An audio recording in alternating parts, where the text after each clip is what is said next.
اور پھر اس کے بعد میں نے اس میں یہ نیشنل کا نہاری مسالہ ایڈ کر دیا تھا، اور پھر اس کے بعد میں نے جناب اس کی اچھے سے بنائی کی، اور پھر میں نے نا اس میں سے گھی نکال لیا تھا گارنشنگ کے لیے علیحدہ، جو بعد میں نے اوپر ڈالنا تھا، اور پھر میں نے اس کو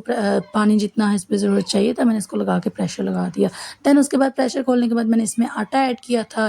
اور جتنی بھی میں نے اس کی کنسسٹنسی رکھنی تھی اس حساب سے میں نے اس میں آٹا ایڈ کیا، اور یہ میں فرائیڈ انینس جو تھے نا اس دفعہ میش کر رہی تھی، کیونکہ میکائل مجھے بہت زیادہ میرے ساتھ کرتا ہے کہ مما یہ مت ڈالا کریں، اور پھر آپ کو پتہ ہے کہ اس کے بغیر تو نہاری کا کوئی مزہ سواد ہی نہیں آتا، تو بس میں اس کو میش کر رہی تھی کہ میکائل کو یہ نظر نہ آئے، لیکن پھر بھی ایک آدھے آ رہے تھے اس کو، تو کہتا ہے مما میں نے آپ کو کہا تھا یہ نہ ڈالا کریں، میں نے کہا اچھا یہ مجھے دے دو۔ تو بس یہاں پہ میں گھی نکال رہی تھی، اور پھر ہاں میں آپ کو بتا رہی تھی، پھر اس کے بعد میں نے پریشر کھول کے اس میں آٹا ایڈ کیا جتنی مجھے کنسسٹنسی چاہیے تھی۔ اس کے بعد میں نے جو ہے پہلے بھی بتایا ہوا کہ اگر مہمانوں کے اگر سرو کرنا ہو تو پھر آپ یہ گارنیشنگ کا سامان علیحدہ سے رکھ دیں، اور اگر آپ نے گھر کے لیے یوز کرنا تو پھر آسان بنائیں زندگی کو، سب کچھ بیچ میں ایڈ کریں اور سالن آپ کا تیار۔ ٹھیک ہے، تو پھر اب جناب آ جاتے ہیں اپنی مین بات پہ۔ تو بات میری یہ تھی کہ میں نے نا آج کل 3 باتیں آزمائی ہوئی ہیں، آج کو 15-16 دن ہو گئے ہیں، اور یقین کریں کہ یہ باتیں مجھے مما شروع سے سمجھاتی آ رہی ہیں، پر سمجھ نہیں تھی آ رہی، عقل نہیں تھی، نہ شعور نہیں تھا۔ کوئی ایج ایسی ہوتی ہے بندے کو لگتا ہے کہ بس جو ہم کر رہے ہیں وہی ٹھیک ہے، باقی اور کچھ بھی ٹھیک نہیں ہے۔ تو میں نے اب یہ 3 باتیں آزمائی ہیں نا، تو گھر میں اتنا سکون ہے، اتنا جو ہے اطمینان ہے، اور نہ کوئی لڑائی ہو رہا ہے نہ کوئی جھگڑا ہے۔ تو آپ لوگ بھی آپ ہمیشہ یہ بات یاد رکھیے گا کہ آپ کی آپی ہمیشہ آپ لوگوں کے ساتھ وہ چیز شیئر کرے گی، چاہے وہ کوئی دعا ہے، چاہے وہ کوئی عادت ہے، چاہے وہ کوئی کھانا ہے، چاہے وہ کوئی بھی دنیا میں کوئی بھی چیز ہے نا کھانے پینے والی ہے، یا کوئی دعا ہے، کوئی عبادت ہے، وہ آپ کے ساتھ تب میں شیئر کروں گی جب میں خود آزماؤں گی، اور مجھے اس کا جو رزلٹ ملے گا نا بالکل وہی آپ کے ساتھ شیئر کروں گی۔ اگر غلط رزلٹ ہوگا تو کبھی بھی شیئر نہیں کروں گی، اگر شیئر کروں گی تو سمجھ جائیے گا کہ یہ آپ ہی نے آزمایا ہے، اور آپ ہی کو پتہ چل گیا کہ یہ چیز اچھی ہے، تو میں نے اپنے ویورز کے ساتھ، اپنی یوٹیوب فیملی کے ساتھ، میں اپنی پیاری پیاری شہزادی بہنوں کے ساتھ شیئر کر لوں، اور آج کا ولاگ میری پیاری پیاری بہنوں کے لیے ہی ہے۔ تو سب سے پہلی جو مین بات ہے نا وہ یہ ہے کہ آپ نے جب بھی کچن کا کوئی بھی کام کرنا ہے، ویسے تو اب میری عادت بن گئی ہے، میں سارا دن ہی دوپٹہ چھوٹا سا میں نے اسٹولر یہ رکھ لیا، میں سارا دن لے کے نا، اب آپ کو میرے ولاگز میں زیادہ تر یہی نظر آئے گا، کیونکہ جب تک میں اب کوئی شاپنگ کے پیسے ویسے نہیں آتے تو کر نہیں لیتی، کیونکہ یہ چھوٹا سا اسٹالر ہے اور یہ ایزیلی کیری ہو جاتا ہے اور ایزیلی کھانا شانا بن جاتا ہے اس کے ساتھ، تو میں سارا دن یہ سر پہ لے کے رکھتی ہوں، اور جو ہے نا آٹا گوندتے ہوئے میں اس سر پہ دوپٹہ ہوتا ہے بسم اللہ پڑھ کے، ہانڈی کا جتنی دفعہ چمچہ لا رہی ہوں بسم اللہ پڑھ کے، پتہ نہیں یہ عادت سی بن گئی ہے یا شاید اللہ پاک کو پسند آ گیا میرا اللہ پاک کا بار بار نام لینا، اللہ پاک کا لاکھ کروڑ بار شکر ہے کہ اگر ان کو میری یہ ادا پسند آ گیا تو وہ مجھے ہمیشہ ایسے ہی رکھیں، میں یہی دعا اللہ پاک سے کروں گی، اپنی راہ پر چلائیں اور وہی زبان دیں جو صرف ان کا ذکر کرے۔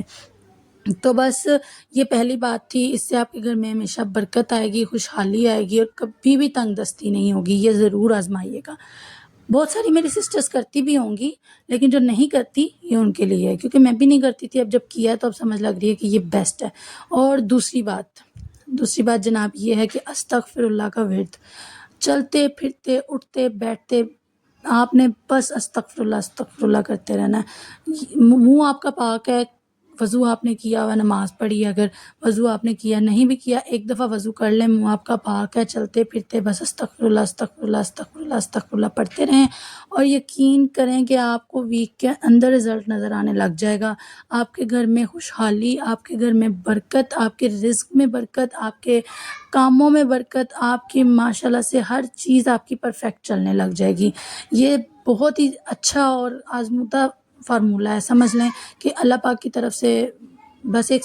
بس اس کو سمجھ لیں کہ استغفر اللہ کا مطلب کیا ہے کہ ہم اپنے رب سے معافی مانگ رہے ہیں، تو بس چلتے پھرتے ہم انسان ہیں، ہم سے ہی تو گناہ ہوتے ہیں، انسانوں سے ہی گناہ ہوتے ہیں، تو چلتے پھرتے استغفر اللہ استغفر اللہ استغفر اللہ کرتے رہنا آپ نے بس، اور اس کا رزلٹ آپ کو خود بخود نظر آئے گا، اور آپ اپنی آپی کو دعائیں بھی دیں گے کہ آپی نے بہت اچھی بات ہمارے ساتھ شیئر کی ہے، بہت اچھے طریقے سے ہمیں بتایا ہے۔ ٹھیک ہے، اور جناب تیسری بات سب سے مین بات ہے جو آپ لوگوں نے کرنی ہے، اور پھر اپنے گھر میں خوشحالی چیک کریے گا، وہ یہ ہے کہ آپ نے ہسبینڈ کو آگے سے جواب نہیں دینا۔ لڑائی نہیں کرنی۔ لڑائی کہاں سے شروع ہوتی ہے؟ جب بیوی اپنے ہسبینڈ کو جواب دیتی ہے۔ میں اپنی بات بتا رہی ہوں، میں نے کئی دفعہ ایسے کیا ہوا ہے، مجھے افضل ایک بات کہتے ہیں، میں 10 جواب آگے سے دیکھ کر اس لڑائی کو اتنا بڑھا دیتی ہوں کہ وہ میرے گھر تک، افضل کے گھر تک، کہاں کہاں تک وہ بات پہنچتی ہے کہ ہم لوگ کے گھر میں لڑائی ہوئی ہے، ہم لوگ خوش نہیں ہیں۔ تو یہ چیز بہت غلط ہے اور اس سے ہمارے گھر میں برکت ختم ہو جاتی ہے، خوشحالی ختم ہو جاتی ہے۔ دیکھیں، دو میاں بیوی ہیں، جب وہ ہنس کے ایک دوسرے کے ساتھ بات نہیں کریں گے تو خوشحالی کہاں سے آئے گی؟ اور بچے الگ آپ لوگوں کے ساتھ ڈپریشن میں چلے جاتے ہیں۔ تو یہ سب سے بڑا فارمولہ ہے گھر میں لڑائی نہ پڑنے کا۔ اگر آپ کے ہسبینڈ نے آپ کو 2 گالیاں بھی دے دی ہیں نا، تو ہسبینڈ کی تو عادت ہے، اب آپ گالیاں دے کر اپنا غصہ تو نہیں ٹھنڈا کر سکتے۔ تو آپ نے کیا کرنا ہے، بالکل چپ ہو جانا ہے اور ان کو ایسے فیل کروانا ہے کہ آپ نے وہ بات ان کی سنی نہیں ہے، جیسے گالیاں ان کی سنی نہیں ہیں۔ ہاں، کوئی کام کی بات ہے، آپ ان کو آگے سے جواب دیں، یا کوئی ایسی بات ہے جو آپ کو لگ رہا ہے کہ غلط ہے، آپ ان کو جواب دیں کہ بھئی آپ نے یہ غلط بات کی ہے۔ لیکن جواب کا مطلب یہ نہیں ہے کہ جیسے میں لڑ پڑتی تھی اٹھ کے، آپ نے ہوتے کون ہیں یہ کرنے والے، آپ کیا لگتے ہیں میرے جو آپ یہ کہہ رہے ہیں، آپ کی جرأت کیسے ہوئی ہے؟ ایسے الفاظ ہمیشہ گھر میں بے برکتی پیدا کرتے ہیں۔ اور مما نے مجھے کئی دفعہ سمجھایا تھا کہ اپنے ہسبینڈ کے ساتھ یہ ورڈنگ مت یوز کیا کرو، میں نے تو تم لوگوں کو یہ نہیں سکھایا۔ لیکن کہتے ہیں نا کہ غصہ شیطان کا گھر ہوتا ہے، غصے میں انسان کو کچھ بھی پتہ نہیں چلتا۔ تو جب آپ وہی بات دوسرے نمبر والی پہ آ جاتے ہیں کہ جب آپ نے سارا دن زبان آپ کی پاک رہنی ہے، استغفر اللہ پڑھتے رہنا ہے، تو آپ نے خود بخود غصہ نہیں آنا آپ کو۔ تو آپ کے ہسبینڈ جو بھی کہہ رہے ہیں آپ سن لیں، ان کو جی کہہ دیں، پھر دیکھیں کہ وہ خود 2 دن کریں گے، 3 دن کریں گے، 4 دن کریں گے، وہ خود شرمندہ ہو جائیں گے کہ میں تو ایسے کر رہا ہوں جیسے میں کسی دیوار کے ساتھ کر رہا ہوں، نہ وہ مجھے آگے سے جواب دیتی ہے، نہ بدتمیزی کرتی ہے، الٹا مجھ سے پیار سے بات کر رہی ہوتی ہے پھر۔ اور آپ اپنے گھر کا ماحول چینج ہوتے دیکھیے گا کہ کس طرح ان 3 چیزوں سے، ان 3 کاموں سے آپ کے گھر کا ماحول چینج ہوتا ہے۔ تو بس جناب، آپ کی آپی نے یہ 3-4 کام آزمائے تھے، تو میں نے سوچا اپنی یوٹیوب فیملی کے ساتھ، اپنی پیاری پیاری سی شہزادی سی بہنوں کے ساتھ بھی شیئر کر دوں تاکہ کسی اور کا بھی بھلا ہو جائے۔ تو اگر ویڈیو پسند آئی ہو تو شہزادیوں، ویڈیو کو لائک کر دیجیے گا۔ پھر ملیں گے ایک نئے ولاگ کے ساتھ۔ اپنا بہت سارا خیال رکھیے گا۔ اللہ حافظ۔